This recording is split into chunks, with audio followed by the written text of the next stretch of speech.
This second session is going to be Unit 2 heavy, and we're going to focus on political institutions, the constraints that happen to institutions of government and politics, such as the legislative and the executive body, the judiciary, election rules for our different countries, how do offices get elected, and then we're going to practice with comparative claims. All right, I want to kind of get a look on our big six nations, and I'd like to compare their institutions. So I'll begin with that institutions are not just labels. They structure incentiveness and they constrain behavior in the government. Constraint is only real if it can change executive behavior, block policy, investigate, remove an executive leader, or enforce consequences on that executive, or credibly apply the law to the executive to constrain their behavior. That's why the AP exam keeps asking about independent judiciaries, legislative oversight, and election rules. You can compare constraints across our big six nations. In the UK, constraints are strong, institutionalized. Elections matter. They have parliamentary scrutiny of the prime minister, which is routine. And they have a rule of law and norms that are deeply embedded in political culture. Even though parliamentary sovereignty limits courts from striking down primary legislation in the UK, Parliament exercises a great deal of constraint on the prime minister. In Mexico and Nigeria, constraints exist constitutionally, which means they exist on paper, but that doesn't mean they don't have real power. Legislatures and courts and elections exist in Mexico and Nigeria, but real constraint happens. The real strength of a constraint can be weakened by political corruption, social insecurity or economic insecurity, or even state capacity, the ability for the government to do things, for it to be performative. In Russia, institutions that can constrain the executive exist, but executive dominance is stronger in practice in Russia. Opposition and media pressures reduce meaningful accountability of the Russian president. In China, courts and legislatures exist, but they're designated to operate within Communist Party supremacy. The constraints on government are internal to the Communist Party rather than external competition. And what it means is the constraints in China is that other people cannot run with different ideas, which would encourage elected officials in China to either step out of office or even change their behavior, change their views, because there's competition, like you would see in an elective democracy. Instead, in China, the constraints on government power comes from the Communist Party itself. In Iran, elections exist, but candidate competition and policy boundaries are shaped by unelected bodies, as you well know, such as the Guardian Council, the Ayatollah, and even the Republican Guard. The constraints that are informal, these unelected bodies, are structured to preserve the regime's ideology of their version of a Sharia autocracy. I'd like to have an exam habit for you, with all of you, when you handle this. When you see an institutional question, ask, is this about formal design, such as the formal practice of government, its constitutional setup, or a real practice, which is often the informal exercise of power? Who can actually stop whom? And that one question that you ask yourself will help eliminate half of the wrong answers. Well, in any question that you get in the AP exam, when the topic is governmental restraints or political restraints, I think is the question asking about the formal process of restraints, the powers of the legislative body, the powers of the judicial body to restrain the executive, or is it asking about the informal powers that exist in the country, such that put true boundaries on governmental power? So here, legislators can check executive powers generally in two ways. First, they can pass legislation which can limit the executive's power. We agree you can do this, or you agree that you cannot do this. Now, these types of laws will certainly be challenged by the executive, and the decision is normally decided by judiciary. But yes, the legal system can create a challenge. In like Mexico, where the lower house is responsible for financing the president's budget, Mexico can simply not fund the president's policies. That would be a challenge. In the upper house in Mexico, their Senate, they are required to accept presidential nominees to the president's cabinet or the president's ministers. And the legislative body can simply just not approve the president's picks. That would be a challenge, a constraint to the executive power. How about that? Okay. And as far as the judiciary, here's where the judiciary becomes a way to check on the power. Now, in the UK, the judiciary mostly rules on parliamentary legislation. The judiciary doesn't have a check on the prime minister. And that's largely because in the UK, it's parliamentary supremacy, which means parliament is supreme. And the purpose of the Supreme Court in the UK, which has different powers than the Supreme Court in the United States. The United States Supreme Court is very powerful, UK less so. The Supreme Court in the UK really provides guidance to all other courts underneath it on how to interpret parliamentary law. As such, it's only Parliament, the legislative body, which really constrains the prime minister. But however, this won't be the case in Nigeria and Mexico. And in Nigeria and Mexico is where judicial power really has the ability to have a constraint on the president. And simply, the judicial system can simply just rule that a president's action or a presidential order is simply unconstitutional, and then the government cannot act on the president's directive. It is simply just that, and it's that powerful. It isn't. The Supreme Courts of Mexico and Nigeria are copied off the United States. And the Supreme Court of the United States doesn't have many powers, but it has a lot of power. When it simply rules that a act or a presidential order or even a bill or a law from Congress has been passed, when the court says it is unconstitutional, the government cannot act on it. All things come to a stop. And that is effectively the only power these Supreme Courts have to say something is constitutional or not, but it is quite powerful. All right, I'd like to move on to specifically the judiciaries and the idea of rule by law and rule of law. So judiciaries are high-value AP topics because courts reveal how power is constrained. Rule of law means laws are applied predictably and they constrain leaders. Rule by law means law is used as a tool of governance and leaders are less constrained.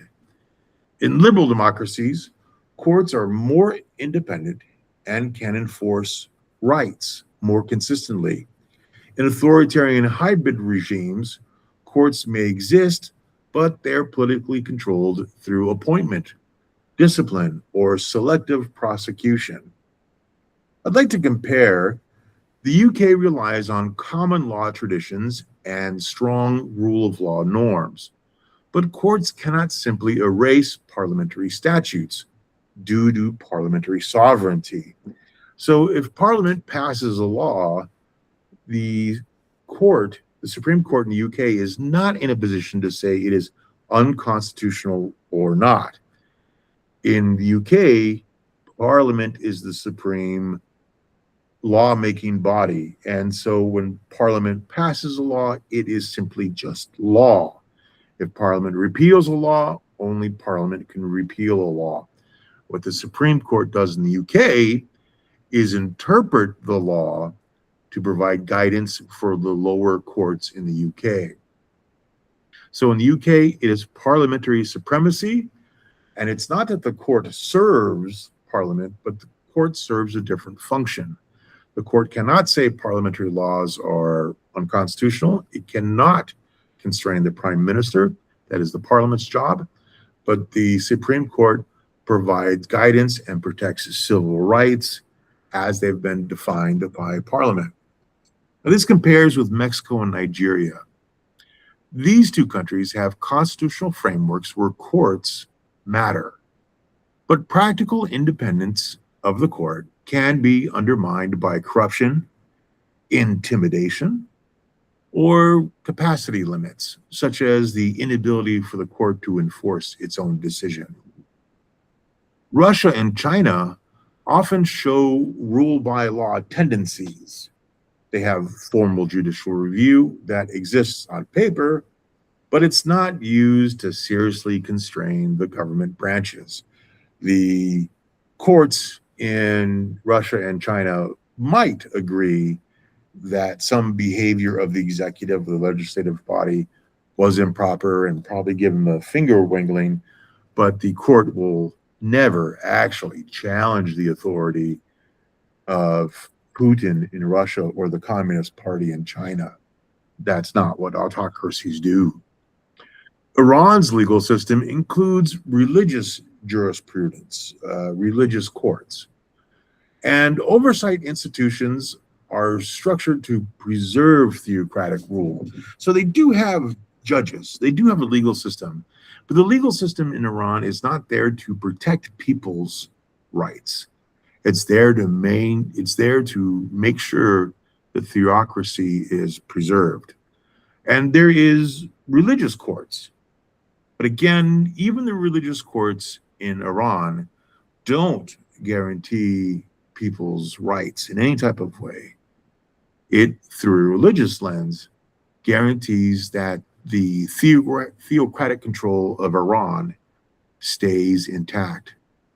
So the exam habit I'd have you in handling judicial questions is if a question asks about judicial systems or independence, look for options that mention checks on power or checks on other branches of government and the application of judicial law to powerful actors such as the executive. Don't look for vague statements about judges advising or judges being appointed, because when you see that judges advise or judges are appointed, those are usually going to be weak judicial systems and are most often seen in your authoritarian hybrid systems such as Russia, China, and Iran. So in Iran's council, there's 12 members, 6 are chosen, half of them by the supreme leader. That's how he stays in control. And 6 are nominated by the other judiciary bodies and also approved by the Majlis. It gives an effect of that people have some sort of effect, but the way the supreme leader keeps control is that he nominates half of it. And look for that with Iran, China, and Russia. Like, judges are under their control. UK is parliamentary.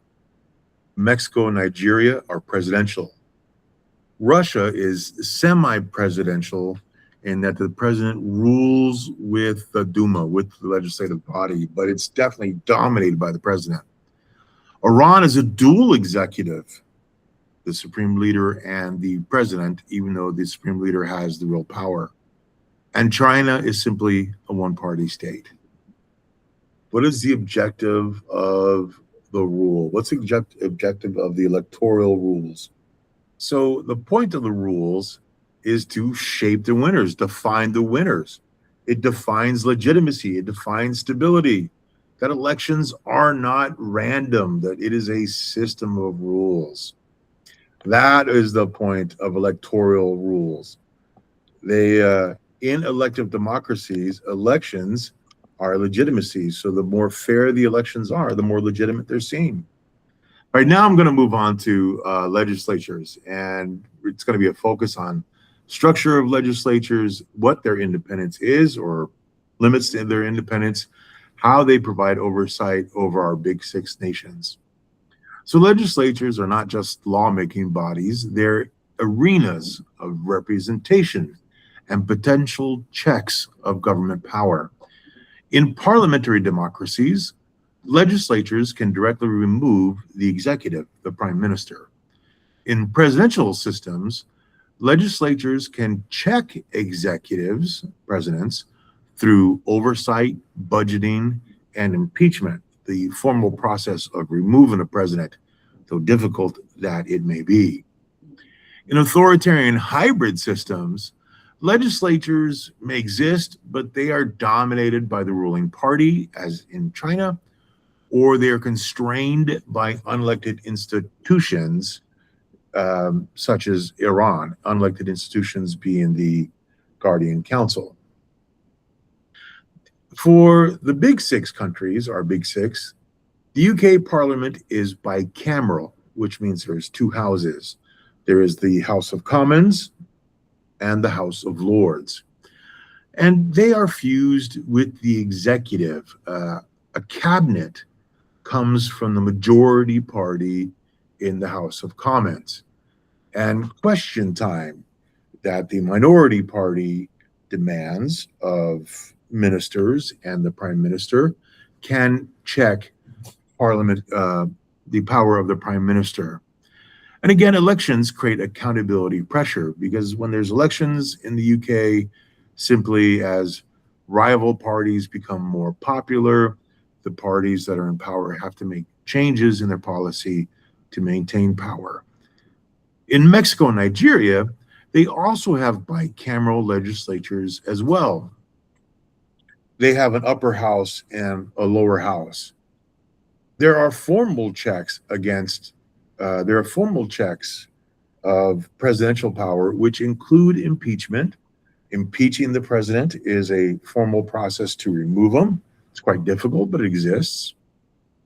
The legislative bodies in Mexico and Nigeria are effective, but their effectiveness can vary with party coalitions, how many people of which member parties are elected, and what that balance is, and the effectiveness of the legislative body is also constrained by their ability to govern, which powers they have or may not have. Russia also has a bicameral legislature too. So far, the UK, Mexico, Nigeria, and Russia are bicameral. But the executive dominance, the president, reduces meaningful constraint against him in practice. In Russia, the presidential power of Putin is so strong and so overwhelming that the constraint power which exists in the Russian Duma, their bicameral legislature, in truth is really quite limited and just practically toothless. China is unicameral. They just have one legislative body, the NPC, and that one body operates within party supremacy. They can only really do what the Communist Party allows. And honestly, the NPC, the legislative body of China, is just a rubber stamp for whatever policy the Chinese Communist Party decides. It really doesn't have any power at all. The function of the legislative body in China is really more to ratify, say, we agree, which they are obliged to do. They don't really have the power to check, say, the president of China or the Communist Party practice. In Iran, they have a majlis, which is a unicameral. It's just not bicameral, but just a majlis, a group. That's their legislative body. But the power of the legislative body is pretty constrained by oversight bodies like the Guardian Council. And again, effectively, the MASH list is really just ratifies, agrees to anything that the Supreme Leader demands or the Guardian Council demands. And the MASH list, if anything, it kind of focuses as polling. When Iran wants to know how well they are doing or how popular they are, it's kind of seen in the type of people who are elected in Iran. It's usually just for the focus of polling. The MASH list doesn't have any real power whatsoever. It's an illusion that people have representation, but in truth, they really can't do anything. So the exam habit I'd have for you to offer you on legislative bodies, when you're asked about legislators, separate the structure. Is it unicameral, bicameral from power? Are they independent? Are they independent or are they checked? Because questions on legislatures either ask about their structure or if they have power. And they have power if they are independent and can check executive power, or if they are constrained by outside institutions like they are in Iran and China. Or are they independent and can they actually check real power like UK, Mexico, and Nigeria? And this is about elections, rules, and political objectives. Election rules are not technical trivia. They are tools that shape legitimacy in a nation, stability in the government, and who wins. Presidential electoral rules sets thresholds to victory. What is needed for someone to be a legitimate leader? The electoral rules for presidents encourage coalition building to appeal to many people, not just one sect. And it prevents regional dominance where presidents, they have to run nationwide. It just cannot represent a section of the country. This also helps to prevent elites from controlling the outcomes because they can't just appoint the nation's leaders or just buy off people. People have to be convinced they have to vote. We're going to move on today to FRQ3, and that will ask you to compare election rules and explain how rules serve political objectives. There's an anchor I want to give to you, a comparative anchor. Mexico uses single round plurality in their elections, their presidential elections, whoever wins the most votes. And this can produce clear winners quickly, but it also may allow presidents to win without majority support.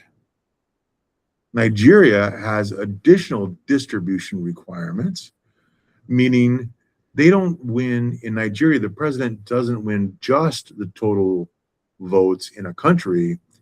They need to win the majority of votes in geographic sections to make sure that the president of Nigeria is legitimate in each area of Nigeria, if that makes sense. For example, if I can compare it to Mexico, there can be entire states that do not vote for the winning president. They voted for the other person.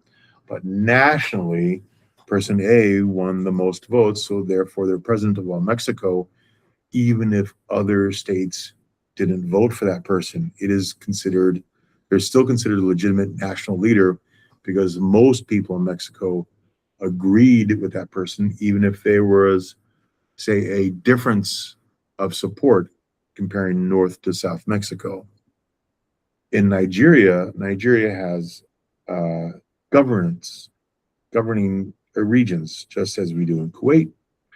And who wins in Nigeria is expected to win a majority in each of these regions of Nigeria. It's not simply just who won most votes in Nigeria, but who won most votes in each region. And this ensures that each region is heard in Nigeria. Today, I'd like you to do FRQ3. It's a comparative FRQ about presidential electoral rules. So the FRQ3 is a comparative analysis. It's not country A paragraph and country B paragraph. It's similarities or differences plus why those similarities and differences matter. So you structure this FRQ prompt. In A, you explain why electoral rules for presidents exist. You explain that rules create legitimacy for the president and that the rules produce clear outcomes to the winner and clear outcomes to the loser. That the rules reduce conflict. Everyone agrees on what the rules are. You go compete. However you win is you win. People don't have to fight for the most powerful. And the rules shape who can win. Obviously, the one with the most votes. And so the rules serve political objectives, the objective of legitimacy, the objectives of outcome, the objective of reduced conflict, and the objective of simply defining a winner. And then in B, you must name a specific rule in each of the two countries. So is the rule winning by plurality, more votes than anybody else, or a majority, more than 50% of the population? If there's not a majority, is there a runoff election? So where they reduce the people who run for office to the highest vote getters and make them run again to decide who will be the winner? Or is there a geographic distribution threshold? Does someone have to earn a certain amount of votes in each geographic area, such as Nigeria, for that president to win? What are the different rules? And then C, what's the political objectives? And this is the sentence which gets you to the score. This rule serves the objective of, because it produces, therefore affecting legitimacy, stability, and representation. I already have that typed on my script. I'll share it with you in the chat so you can copy, paste, and keep it. So one pairing you could choose would be Mexico and Nigeria, where Mexico is plurality, where the winner takes most, and this helps produce quick and clear results. Presidential elections are over quickly. That helps keep down the expense, makes things pretty fast, and it's pretty clear. Whoever wins the most votes wins. The downside is the president may not be a majority winner, but the presidential elections in Mexico are not contested. They're stable, and it's accepted that's who wins, and they're not particularly expensive, which gives most people, or at least most elites and wealthy people, the chance to become president. Presidents are never common people every day, but like in the United States, I think the last two elections that we had for president went over $1 billion for the candidates. That's crazy. So Mexico works with plurality. They choose their winners with a winner take most, and this helps produce quick winners for the presidential election. It's clear results. Whoever gets the most votes wins. This compares with Nigeria's. They require a distribution of votes along their national spectrum. Each government, each area, a candidate has to win a certain amount of votes in each region. So regional versus national. And in Nigeria, the president needs geographic legitimacy. And to get that, the president needs to build coalitions among the diverse people and the diverse regions of Nigeria. I'd use that. And if you were to choose Iran and Russia, if you choose to discuss the executive selection rules and competition constraints, you must stay very specific about which rule accomplishes what politically. Elite control. So in Russia, Iran, Russia just keeps putting Putin in charge over and over and over. Putin just keeps nominating himself. And Iran, the president's a figurehead. And for both of these, it is a way for the elite of either Russia or Iran to stay in control, where the president of Iran is effectively a puppet, and the president of Russia is perhaps like an orchestra leader. It's always going to be the elite of those countries in control. Now, both Putin and whoever the president of Iran is, they claim legitimacy. And by Putin always being in control, it does provide Russia with stable management of their government. And with the president of Iran effectively having no control, because the Guardian Council and the Ayatollah are really in control, again, Iran has stability in the management of their government because the president's actually not a force. Between the two options, Iran and Russia and Mexico and Nigeria, I probably would think I'd be better writing about Mexico and Nigeria. But authoritarian states like Iran and Russia are tough to write about when it comes to election rules because the elections are kind of phony.